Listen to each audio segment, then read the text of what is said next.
नमस्कार साथियों, हमारे YouTube चैनल द्रोणा पीसीएस में आपका स्वागत है। अपना टॉपिक चल रहा था अधिगम, और अधिगम के बारे में हमने कुछ चीजें पढ़ ली थी। जैसे कल हमने गेने के प्रकार किए थे, अधिगम के किसके प्रकार किए थे, 8 गेने के प्रकार कर लिए थे। आज हम उसी कड़ी में आगे बढ़ेंगे। जैसे अपने अधिगम के बारे में चर्चा कर रहे थे। अधिगम जो था, अधिगम अधिगम जो था, अधिगम का मतलब तो होता है सीखना। ये मैं बहुत बार बता चुका हूं। और हमने कल गेने के प्रकार पढ़े थे। मैं थोड़ा सा आपको पीछे इसलिए ले जा रहा हूं कि जिससे आपको जो आज चीज कराऊं वो समझ में आ जाए। तो देखो, उसमें हमने, अगर मैं बताऊं, एक डायग्राम बना के बताया था आपको। पिरामिड आकृति थी, पिरामिड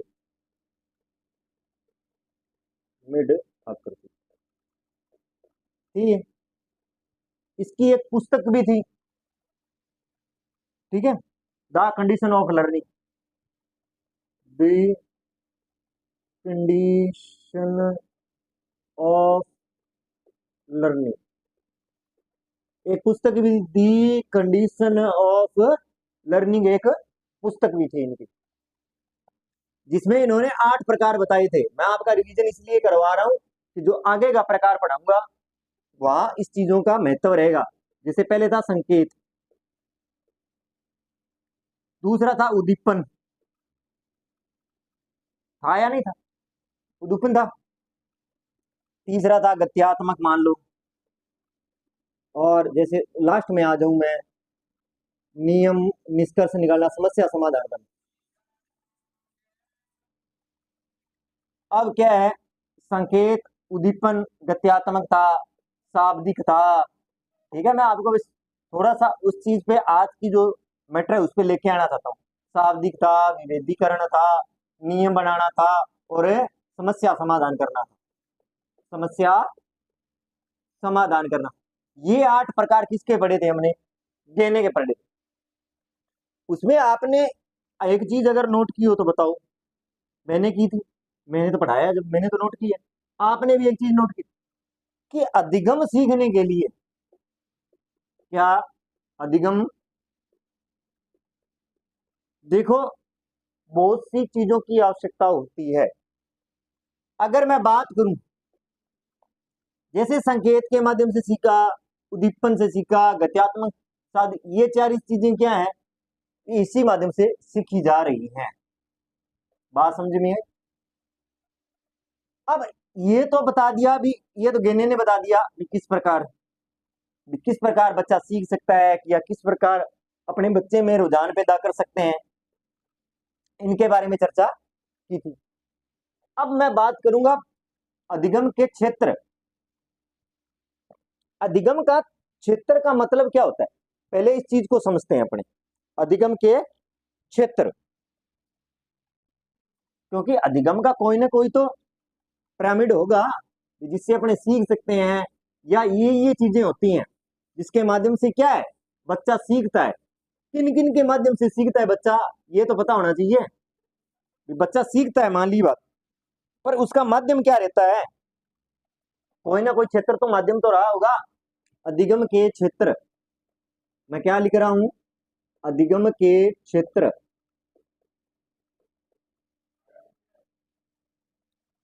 समझ में आई बात, अधिगम के क्षेत्र। अगर बात करूं अधिगम के क्षेत्र की, मैं अधिगम की क्षेत्र की बात करूं, अधिगम के निम्न अनुक्षेत्र है। जैसे इसका कहने का मतलब है कि आज, जैसे आज मैं कोई, मान लो जैसे साइकिल चलाना सीखा हूं, मैं थोड़ा सा आपको बता दूंगा जिसके माध्यम से आपको दिक्कत है। जैसे साइकिल चलाना सीखना है तो उसके पास क्या क्या होनी चाहिए, ऐसे थोड़ी है। इसके लिए क्या है, सबसे पहले तो बुद्धि भी होनी चाहिए। तो बुद्धि होगी तो वो सीख जाएगा। सबसे पहले अगर मानो तो उसकी रुचि होनी चाहिए, अभी प्रेरणा होनी चाहिए। क्या होनी चाहिए, अभी प्रेरणा होनी चाहिए, या सीधा लिखता हूं रुचि दे दो, रुचि होनी चाहिए। फिर उसमें उसके प्रति क्या होना चाहिए, साइकिल चलाने के प्रति रुचि होनी चाहिए। फिर उसमें क्या होनी चाहिए, बुद्धि भी होनी चाहिए, थोड़ी बहुत होनी चाहिए। उसके बाद में अगर मैं थोड़ी सी और बात करूं, तो उसके बाद में उसे गत्यात्मकता भी बताओ। गत्यात्मक शारीरिक, क्योंकि साइकिल चलाने के लिए चलना पड़ेगा ना, वो चीजें भी होनी चाहिए, तभी तो वो साइकिल चलाना सीखेगा। फिर अगर बात करूं उसमें, अगर आज सीख नहीं रहे साइकिल एक दिन में, तो बच्चे में क्या होना चाहिए, सहन शक्ति भी तो होनी चाहिए। क्या होनी चाहिए, सहन शक्ति भी होनी चाहिए। तो देखो, आज आप साइकिल चलाना सीख रहे हो, तो उसका क्षेत्र क्या हुआ कि आपके पास रुचि होनी चाहिए साइकिल सीखने के पहले, थोड़ी बहुत आपके पास माइंडली भी होना चाहिए। दूसरा, गत्यात्मकता भी होनी चाहिए कि हाँ ये मैं कर लूंगा, और उसमें सहन शक्ति भी होनी चाहिए। सहन शक्ति इसलिए होनी चाहिए कि एक दिन में नहीं सीखा, दो तो पहले दिन नहीं सीखा तो मैं तो कौन ही सीखूं साइकिल, दफा हो गए। तो बच्चा सीख जाएगा क्या, नहीं सीख पाएगा। इन चीजों का आप क्या रखोगे, विशेष रूप से ध्यान रखोगे। अब मैं बात करता हूं इसी के बारे में आगे, अधिगम के क्षेत्र कौन से है, किसने क्या कहा, इसके बारे में चर्चा करते हैं। अब बात करते हैं अधिगम के क्षेत्रों के बारे में।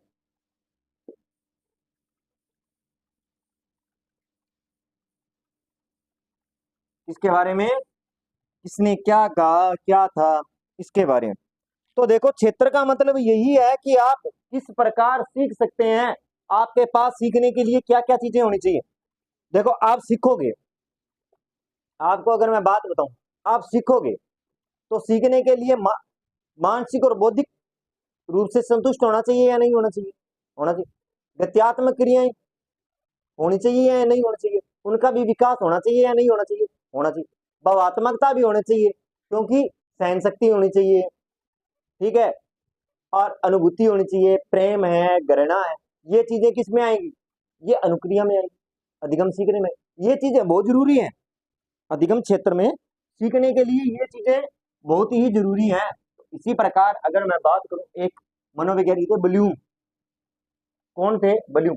अधिगम अधिगम अधिगम अधिगम के निम्न अनुक्षेत्र, निम्न अधिगम के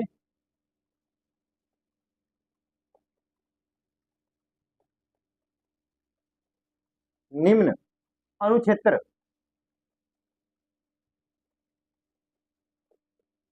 अनुक्षेत्र अधिगम के निम्न अनुक्षेत्र किसने दिए, अधिगम के जो निम्न अनुक्षेत्र किसने, बी एस ब्लूम ने दिए थे।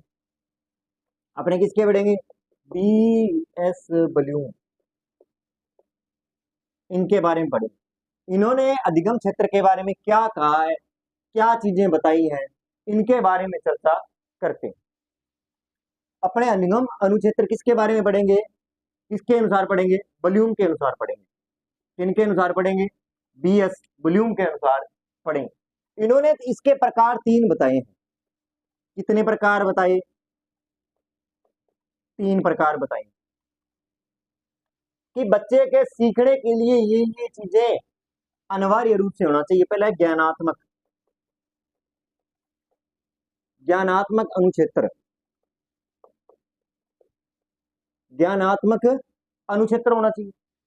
दूसरा, क्रियात्मक रूप में होना चाहिए, क्रिया करने के रूप में क्रियात्मक अनुक्षेत्र होना चाहिए। अगर बात करूं तीसरा, भावात्मक, भावात्मक अनुक्षेत्र, भावात्मक अनुक्षेत्र। ये तीन चीजें हैं। अधिगम के अनुक्षेत्र में या अधिगम क्षेत्र में बी एस ब्लूम ने कितने प्रकार बताए, तीन प्रकार बताए। कि अनु का मतलब पीछे, क्षेत्र का क्षेत्र, कि आप सीखने के क्षेत्र में किन चीजों का होना आवश्यक है, इन तीन चीजों का बताया किसने? BS Bloom. किसने बताया? बीएस ब्लूम ने ये तीन क्षेत्र बताए। कितने क्षेत्र बताए? तीन क्षेत्र बताए। तो अधिगम के जो क्षेत्र थे वो कितने बताए? तीन। पहला ज्ञानात्मक, दूसरा क्रियात्मक रूप से, और तीसरा भावात्मक। अगर ये तीनों कंडीशन होगी तो ये क्या होगा? अधिगम। और अधिगम का मतलब है सीखना। सीखने के लिए ये तीन क्षेत्र होने अनिवार्य है। इसी के माध्यम से आप सीख पाते हैं। इसी के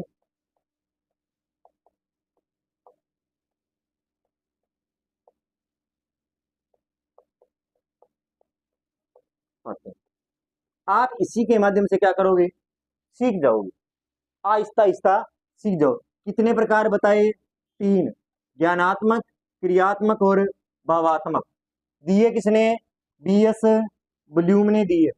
अधिगम सीखना, अधिगम का मतलब, और इन्हीं के माध्यम से क्या करेगा? वो सीख जाएगा।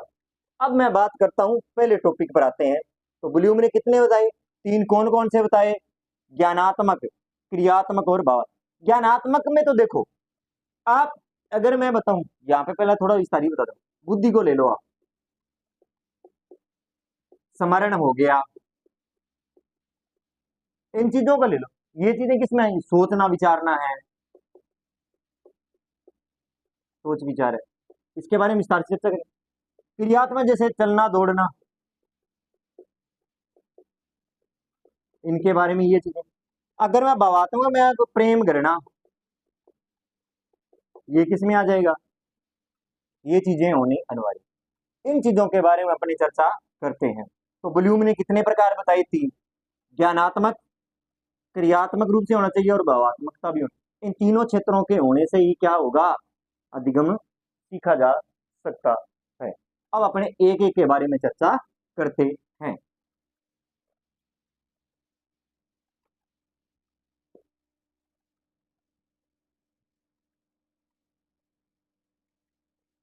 अब अपने एक एक के बारे में चर्चा करेंगे।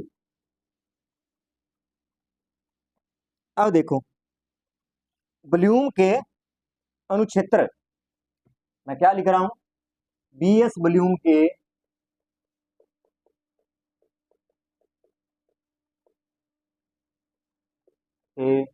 अनुक्षेत्र।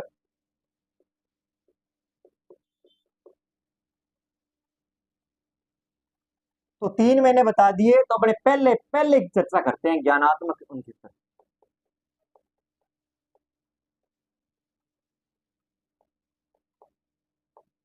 अनुक्षेत्र सबसे पहले किसके बारे में चर्चा करेंगे? ज्ञानात्मक अनुक्षेत्र के बारे में बात करते हैं। इसी के करें। इसमें देखो क्या क्या है। इस अनुक्षेत्र में भिन्न प्रकार होते हैं, वो मैं लिखवा देता हूं। देखो, सबसे पहले आती है मानसिक, मानसिक एवं बौद्धिक क्रियाएं। इसमें आता क्या है? देखो, मानसिक एवं बौद्धिक क्रियाएं आती हैं। क्या आएंगी? पहली बात तो ये ध्यान रखनी कि ज्ञानात्मक अनुक्षेत्र में क्या क्या चीजें आती हैं। मानसिक एवं बौद्धिक अनुक्रियाएं आती हैं। तो सबसे पहले आप देखोगे, देखो इसमें क्या क्या चीजें आएंगी, मैं यहां विस्तार से चर्चा करूंगा इसके बारे में। पहला है जैसे सोचना।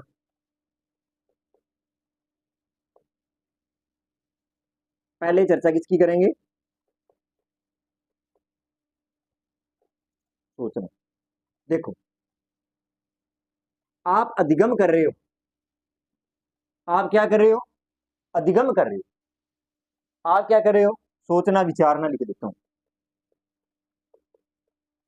आप अधिगम करोगे तो उसके बारे में सोचना और विचार तो करोगे ना, या नहीं करोगे? आप जैसे, आज आपको ए का उदाहरण दूं मैं आपको। ए का उदाहरण लिया मैंने। किसका उदाहरण लिया है? ए का। अगर मैंने ए का उदाहरण लिया है तो आप सबसे पहले बच्चा थोड़ा बहुत तो उसके बारे में ए का सोचेगा भी, ये किससे बनेगा। आज बच्चे को अपने ये ए दे रहे हैं, तो अब बच्चा पहले दिन इसको देखेगा, सोचेगा, अपने दिमाग में इसका प्रतिबिंब तो बनाएगा, सोचेगा, विचारेगा भी हाँ पहला गुरु जी यहाँ करके यहाँ बनायो, बाद में यहाँ बनायो, बाद में यहाँ बनायो, बाद में यहाँ बनायो। तो ये पहले क्या करें, सोच विचार करेगा उसके बारे में। जैसे आपने क्या लिख दिया, तो उसके बारे में पहले सबसे पहले क्या करेगा, सोचना विचारना करेगा, उसके बारे में देखेगा भी सर ने कैसे बनाया है, यहाँ करियो, बाद में यहाँ करियो, बाद में यहाँ करियो। तो अब ये क्या कर रहा है, सीख रहा है। तो अब सीख रहा है तो इसमें कुछ ना कुछ तो बुद्धि होगी। हाँ, बुद्धि, बुद्धि के 3 स्तरों में कोई भी हो सकती है। आप अगर बच्चा सीख रहा है तो उसमें कुछ ना कुछ तो बुद्धि होगी। आप इस चीज को मानते हो ना। सामान्य हो सकता है, प्रतिभान हो सकता है, और मंदबुद्धि हो सकता है, पर कोई ना कोई तो एक कंडीशन तो होगी। तभी तो वो सोच विचार कर रहा है कि गुरुजी कै कबूतर किया बनायो और मैं इन्हें किया बनाऊं। तो सबसे पहले क्या करेगा, वो सोच विचार करता है किसके बारे में, जिस चीज के बारे में आपको बता रहे हैं। अब मैं बात करता हूं आगे इसी के अंदर, मैं दोबारा लिख देता हूं, सोच विचारना। अब देखो, पहला आ जाएगा सोचना विचारना। विचारना किसके अंतर्गत आएगा बताओ, ज्ञानात्मक में आएगा या नहीं आएगा, आएगा। अब मैं बात करूं तर्क वितर्क करना, तर्क वितर्क, तर्क वितर्क करना। अब अब कई बार टापर पूछ ले, गुरुजी इन आप ये क्यों लिखा, इन आ चीज क्यों को लिखा, इन आ चीज क्यों को लिखा। कई बार बच्चा पूछ लेता है, तर्क वितर्क भी करते हैं। किसके माध्यम से करेंगे, ज्ञानात्मक से। बौद्धिक स्तर होगा तो ही तो तर्क वितर्क करेंगे। कल्पना भी करता है, मोटी मोटी फेंक है, कल्पना करना। अब देखो कल्पना करना हो क्या है, का रात में एक कल्पना करना में बहुत बढ़िया स्टोरी है, था बताऊं। क्या एक किसान हो और बिंग है लगभग 100 मरबा जमीन ही मान लो, एक किसान हो 100 मरबा जमीन। वो रात ने यहाँ सोचो भी दिन गए आप इतनी जमीन ने बानी है, कल्पना करी काल काल में आप इतो तो काट ही दियांगा। कल्पना करना रे मोटी मोटी करना, रात ने 20 चीज को दिन सपनों आ गयो, जी रात ना सपनों आयो सारी 100 बीघा बा दिया, जितना भी आया नहीं आपने सारा का सारा बा दिया। दिन का उठ्यो बसाकी खोड़ के यार, कहने का मतलब कल्पना अपने बहुत करते हैं। आप बिया कर देंगा, आ कर देंगा, अब कान ने कहा आज तुम्हारे ने की कोनी कान में नौकरी लाग जाएगा, अच्छी गाड़ी होगी, अच्छो नाम होगा, अच्छो पीसा होगा, अच्छो आओ। पर नौकरी के लिए कल्पना तो करनी पड़ेगी, के लिए पढ़ना तो पड़ेगा। आप कल्पना कर ला रहे, हाँ वैकेंसी आ गई, फर्स्ट ग्रेड की आ गई, अपा तो पक्का लग रही यहाँ। तो कल्पना करने से कोरा कुछ नहीं होता है, कल्पना करने से कुछ नहीं होता है, उसके लिए पढ़ना भी तो पड़ेगा। उसके लिए क्या करना पड़ेगा, पढ़ना। तो कल्पना करने से कुछ भी नहीं होता, ये चीज भी किसके अंतर्गत आती है, इसी के अंतर्गत आती है। पूरा कल्पना या स्वप्न देखने से कुछ नहीं होता है, उसके लिए कार्य भी करना पड़ता है। पूरी कल्पना देखे क्यों है, मैं यहाँ कर दूंगा, मैं भी यहाँ कर दूंगा, कुछ नहीं होता। विश्लेषण करना, विश्लेषण करना, कोई चीज के बारे में विश्लेषण करना, उसके गुणों के बारे में चर्चा करना, स्मरण करना।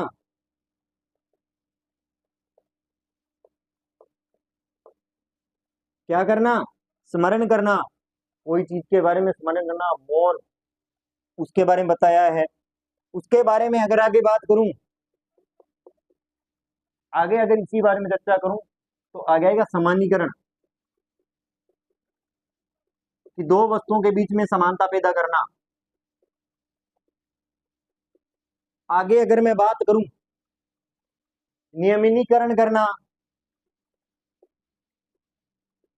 करण करना, नियमिनीकरण करना, नियमिनीकरण करना। अगर आगे बात करूं,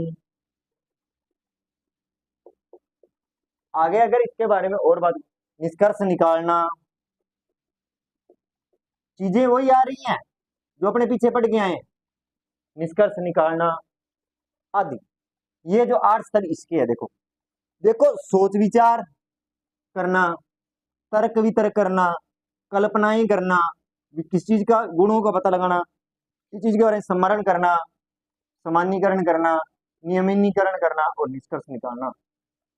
ये चीजें वॉल्यूम के किस क्षेत्र के अंतर्गत आती हैं? ज्ञानात्मक स्तर के, क्योंकि ये मानसिक और भौतिक क्रियाएं होती हैं। मैंने जितनी भी ये चीजें लिखी हैं, ये किस पे डिपेंड है? सोचना विचारना है, तर्क वितर्क करना है, कल्पना ही करना है, विश्लेषण करना है, स्मरण करना है, सामान्यीकरण है, यूमिनीकरण है, निष्कर्ष निकालना। ये सारी की सारी चीजें किस पे डिपेंड है? मानसिक और भौतिक क्रियाओं पर क्या है? डिपेंड है। सबसे पहले अपने इस चीज का ध्यान रखना है। अब देखो इनका उद्देश्य क्या है, कोई ना कोई तो उद्देश्य होगा इनका, संज्ञानात्मक।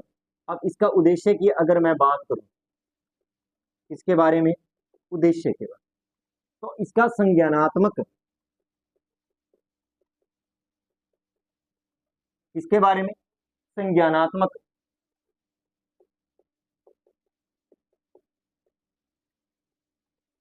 संज्ञानात्मक व्यवहार में परिवर्तन करना,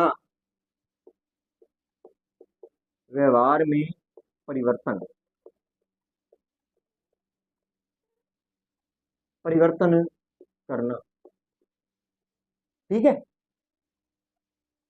संज्ञानात्मक में यही चीजें आती हैं, सोचना, तर्क वितर्क करना, विश्लेषण करना, स्मरण करना, सामान्यीकरण करना, नियमनीकरण करना, निष्कर्ष निकालना। ये चीजें किसके अंतर्गत आती हैं?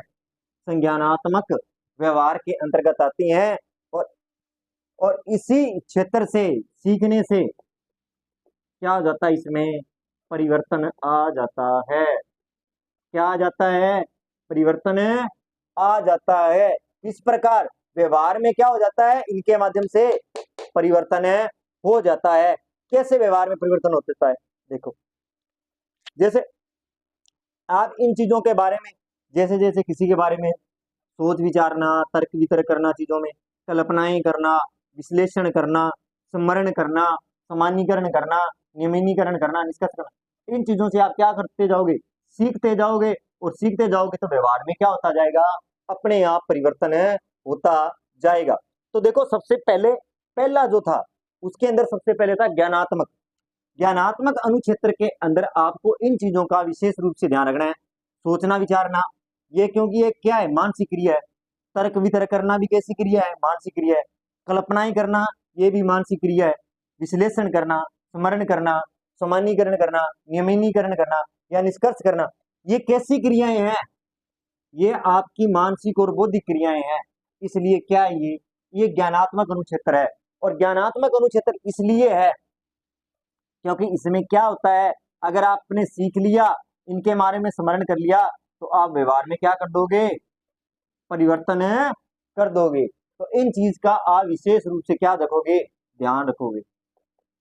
अब आपसे ये पूछा जा सकता है, आपसे ये पूछा जा सकता है कि वॉल्यूम के, अब आपसे ये पूछा गया प्रश्न, वॉल्यूम के अनुसार, वॉल्यूम के अनुसार स्मरण करना, तर्क वितर्क करना, कल्पनाएं करना किस अनुक्षेत्र के अंतर्गत आएगा? तो कौन से अनुक्षेत्र के अंतर्गत आएगा? ज्ञानात्मक अनुक्षेत्र के अंतर्गत आएगा।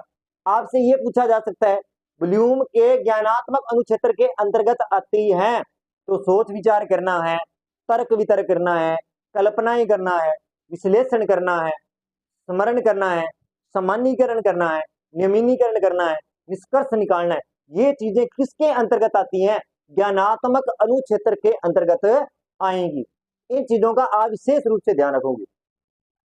अब मैं बात करता हूं दूसरे स्तर की, इसकी बात करूंगा दूसरे स्तर की। इसके बारे में चर्चा करूंगा मैं दूसरे क्षेत्र के बारे में।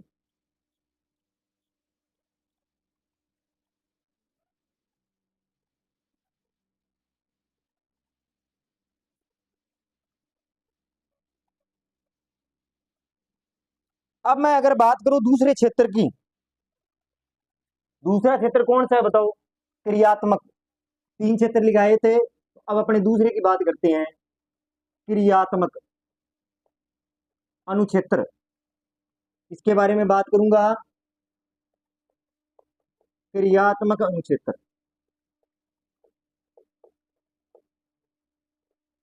ठीक है, इसके बारे में बात करते हैं। इसके अंदर क्या होती है? इसमें मनोशारीरिक व्यवहार क्रिया, इसमें शारीरिक क्रियाएं होती हैं। शारीरिक क्रियाएं कैसी क्रियाएं होती हैं? शारीरिक क्रियाएं होती हैं। सबसे पहले आप इस चीज को ध्यान रखोगे, देखो इसको अपने अगर बात करूं मैं, गामक, गत्यात्मक या इसको मनोशारीरिक, मनोशारीरिक, शारीरिक, मनोशारीरिक भी कहा जाता है। अब देखो इसको क्या नाम दिया? गामक भी कहा जाता है, गत्यात्मक भी कहा जाता है और मनोशारीरिक भी कहा जाता है। अब अगर मैं बात करूं इसके बारे में, इसमें कौन कौन सी चीजें आती हैं, तो देखो इसमें तो क्रिया कैसी की सारी क्रियाएं होती हैं, जैसे चलना। अब इसमें क्षेत्र बता देता हूं, जैसे इसके क्षेत्र में पैसे, जैसे चलना, दौड़ना,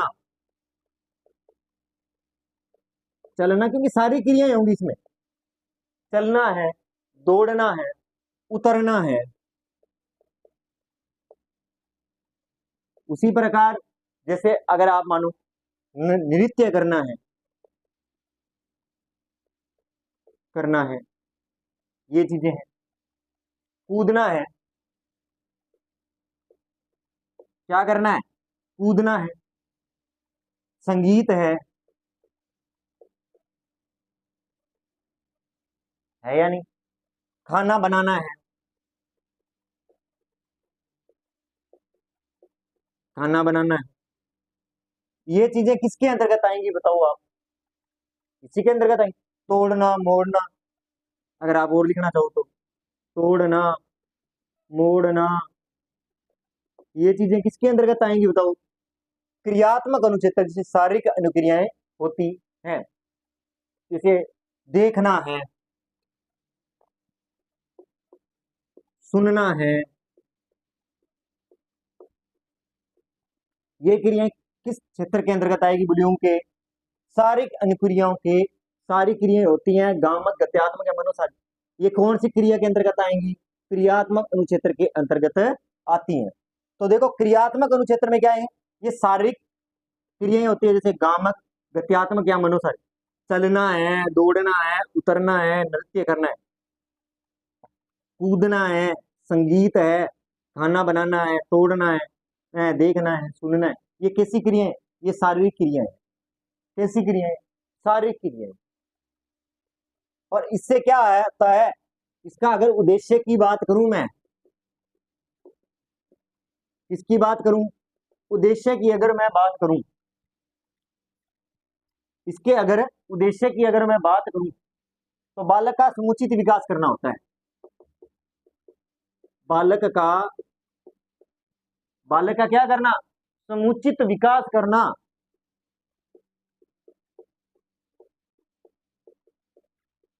विकास करना, क्योंकि इनके माध्यम से बालक का क्या होता है? संपूर्ण विकास होता है। चलने से, दौड़ने से, उतरने से, नृत्य है, कूदना है, संगीत है, खाना बनाना है, तोड़ना, मोड़ना, सुना, इससे बालक का क्या है? समुचित विकास होता है। क्योंकि बौद्धिक स्तर के बाद में आपको जो शारीरिक ढांचा है, उसमें सबसे ज्यादा महत्वपूर्ण कौन सी क्रिया होती है? शारीरिक क्रियाएं होती हैं, जिनका व्यवहार में होना बहुत जरूरी है, जिससे ही बालक का क्या होता है? इन चीजों का विकास होता है, जिसके माध्यम से बच्चे का संपूर्ण विकास हो जाता है। अगर पहली स्टेप पे तो क्या होता है, ब्लूम कहता है कि आपको पास बौद्धिक क्रियाएं और मानसिक क्रियाएं होनी चाहिए अधिगम सीखने के लिए। सबसे पहले किसकी आवश्यकता है अधिगम सीखने, बुद्धि की आवश्यकता। फिर आप शारीरिक शारीरिक रूप से क्या होने चाहिए, बिल्कुल परिपक्व होने चाहिए। उसके बाद में आप में अधिगम सीखने के लिए क्या क्या और चीजें होती हैं। अब बात करते हैं भावनाएं। कुछ नेगेटिव भी होती हैं भावनाएं क्रियाएं और कुछ पॉजिटिव भी होती हैं, उनके बारे में भी चर्चा करते हैं। अब अगर मैं बात करूंगा आपको तीसरे प्रकार की, ब्लूम के तीसरे प्रकार की बात करता हूं। अगर बात करूं ब्लूम के तीसरे प्रकार की, ब्लूम के तीसरा प्रकार कौन सा था, भावात्मक। भावात्मक भावात्मक अनुक्रिया, भावात्मक अनुक्षेत्र लिख देता हूं आप, हुआ या नहीं हुआ। अब अगर मैं बात करूं भावात्मक अनुक्षेत्र के बारे में, अगर मैं बात करूं तो आप, ये भावनाएं होती हैं जो अपने शरीर के अंदर, अगर आपको शॉर्टकट में समझना है,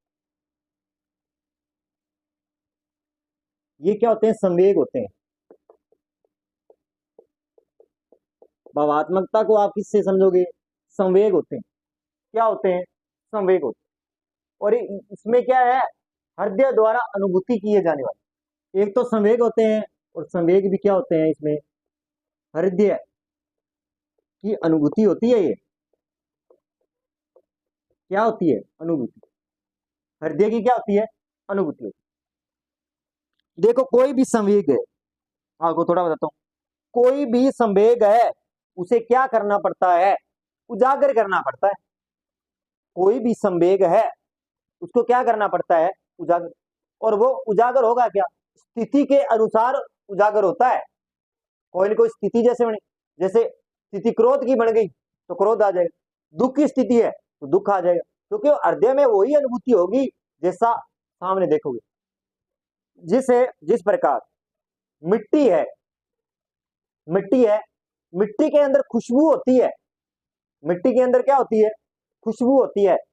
पर उसे उजागर करने के लिए खुशबू को उसके ऊपर जल डालना पड़ता है, तब जाके वो खुशबू क्या होती है, अपने को दिखाई देती है। उसी प्रकार क्या है, संवेग है। आप संवेगों को क्या करना पड़ता है, जागृत करना पड़ता है। जिस प्रकार मिट्टी में पानी डालने, जैसे आपको कहते हैं ना, क्या यार तूने तो घी में आग में घी डालने वाली बात कर दी, आप कह देते हैं ना, यार तूने तो यार ये बात कर दी, आग में घी डालने वाली बात कर दी। क्यों कि उसको क्रोध तो पहले था, उसने आके दो और सुना दी तो और क्रोध बढ़ गया, क्योंकि वो स्थिति क्या हो, वैसी बन गई। इसी प्रकार मैंने सबसे अच्छा उदाहरण यही माना कि जिस प्रकार मिट्टी के अंदर खुशबू होती है, उसी प्रकार बच्चों में, इंसान के अंदर क्या होते हैं, संवेग होते हैं और उजागर हो जाते हैं। जिस प्रकार मिट्टी पर पानी डालने पर उनकी खुशबू आती है, उसी प्रकार स्थिति होने पर, जैसी स्थिति है उसके अनुसार ही क्या होंगे, संवेग उत्पन्न होते हैं। देखो अब जैसे मैं बात करूं, सुख दुख हो गया, सुख दुख बात करूं, सुख दुख हो गया, ईर्ष्या हो गई, इनको उजागर करना पड़ता है। ये हृदय के अंदर है, हृदय की अनुभूति होती है। ये क्रोधित होना है,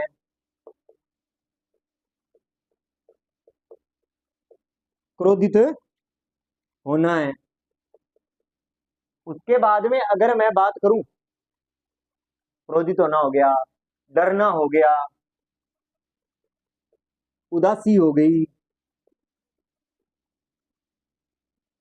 उसके बाद में अगर मैं बात करूं, उदासी हो गई, प्रेम हो गया, घृणा हो गई,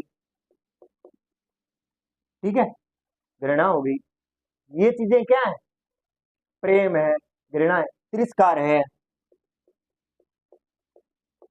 ये चीजें क्या है, सुख दुख है, ईर्ष्या है, क्रोधित होना है, डरना है, उदासी है, प्रेम है, घृणा है, तिरस्कार है। ये कैसे हैं? ये कहाँ पर उत्पन्न होते हैं? हृदय की अनुभूति है ये। कैसे? और मैं ये लिख देता हूं, जिस प्रकार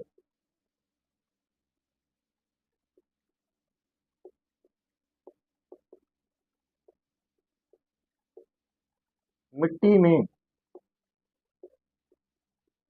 खुशबू होती है पर जल